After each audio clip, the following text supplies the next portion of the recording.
Sa unang pagbasa, ang buutan nga sulugoon sa Dios nga mao si Job, niabot gyud sa punto nga nakapangutana siya sa nahitabo niya. Pero miangkon pod siya nga ang Ginoo labaw gyud kaayo og mga pamaagi nga dili gyud matugkad sa tao. Muna bisag naa na niya ang tanang kasakit, si Job wa gyud manganti or wa mawad-i sa pagtahod sa Ginoo sa iyang kabubuton. Aning panahona si Job wa gikuhaan sa yawa sa iyang mga anak, gipatay ang iyang mga anak, iyang mga kahayupan, ang iyang mga sulugoon gipangmatay. Nag-inusara na lang siya gikan sa pagkadato kayo, nag-inusara, napuno pagyud sa nuka ang iyang lawas nga gisalikway na siya mismo sa iyang asawa. Apan didto gid siya ni sentros Ginoo, giangkon gid niya nga wa siya ay nabuhat nga sala sa Ginoo, pero di na lang sad siya mo question nganong gitugot sa Ginoo ang maong kasakit. Sa atong ebanghelyo niingon si Kristo mao ang anak sa Ginoo nga nagpakatao. Paghahimo na niyang tao, ang iyang gipuy-an nga kinabuhi, matud pa niya, maayo pa ang mga langgam kay naay mga salag, ang milo naay iyang kataguan. Pero ang anak sa tao way kapahulayan. Sa may pasabot ani mga igsoon na ang kinabuhi di ay nga maayong puy-an din his kalibutan aron makaabot gid tas kalipay didto sa langit, kana gid ang pagpuyo og kinabuhi nga ubos gyud kaayo, ubos pag kinabuhi sa mga langgam og sa mga kahayupan. Ug unsa man ang kinabuhi kana bang dili ta mo claim nga dunay security sa atong kinabuhi dinhis kalibutan. Wa tay single attachment. Ang ato ra gyung sentro ang pagsunod sa Ginoo. Mauna ang gibati sa mga martyrs sama nila ni San Lorenzo Ruiz ug mga kauban. Wa na mawili si San Lorenzo sa iyang anak, sa iyang asawa, sa iyang future kay bata pa biya ni siya, 40 pa biya iyang edad, 42 inana. Ang iyang gitan-aw unsa may kabubuton sa Ginoo aning taknaa karon, unsa may gamitan ako aning akong lawas niining taknaa karon. So sunod lang bisag asa dadon sa Ginoo. Muna ingon ang Ginoo diri, kanang mosunod nako nga mulubong pas iyang amahan nga namatay, dili angay nako.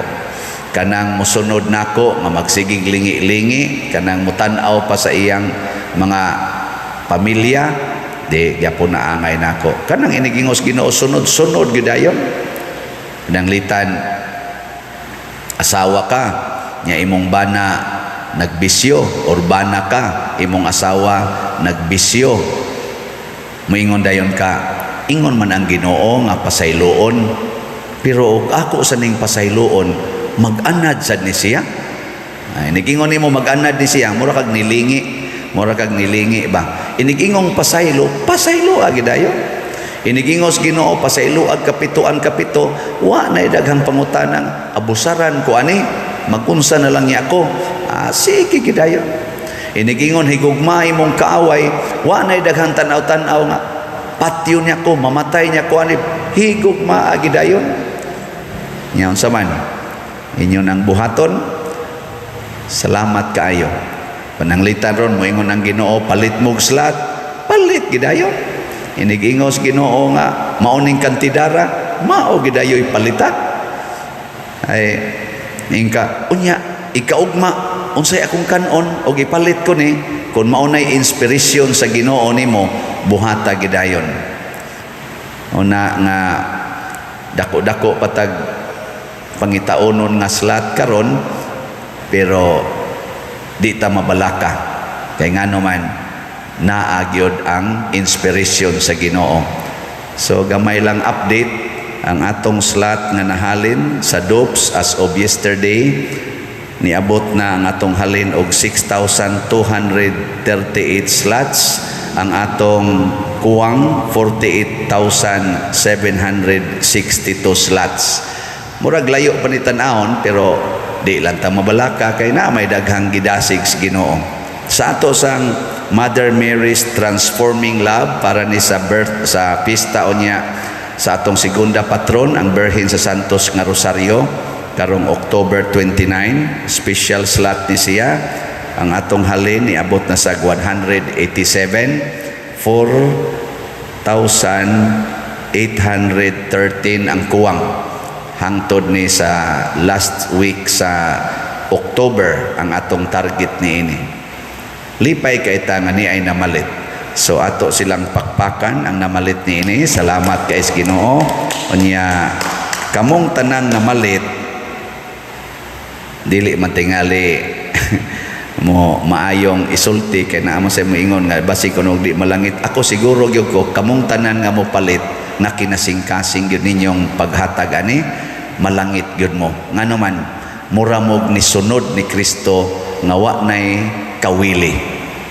Kawili anang 1,000, kawili anang 10,000, kawili anang 500. Kanabitang dihay kausa nga inspiring kay nipalit nako kay driver na siya og kanini ang tricycle nya mitonol siya nako para ning Mama Mary Father nako nya tricycle driver man ka nabutang taon siya bag diring gamay napakay kwarta diha ingon din siya usa na ka simana na kong hipos-hipos pader sa akong kita nya ako lang sang giminusan og gamay nya ako nang ihatag Ginoo lay mag-igo sunod pader kay naa man gigrasya. Ako paglakaw na niya murag tan-aw nako mas lig-on pa siyag pagtuo usahay kay nako kay ako mabalaka man ko gamay rang kolekta makaingon ko iyay unsa kay isweldo anis mga staff nako dinhi unsa kay ipalit paron ani sa amo dinhi mga kinahanglanon pero siya ingon siya na may Ginoo pader niya pagpangutanan nako nganong kuan man kay kanako nganong imo man jud ko gikukod-gukod yan siya wala ta magkita pa din pero dito biya ko si PDRC di siya gikan nya nilaya na ba nya paglaya na niya mautong mura siya na transform na kuno siya nya iyang gihalad ang kadtuntua pasalamat sa Ginoo naku salamat day kaayo kay kita man ditong kuana sa idol kay tika dito pa dir kana bang ingon ana di ko ka imagine how God transforms hearts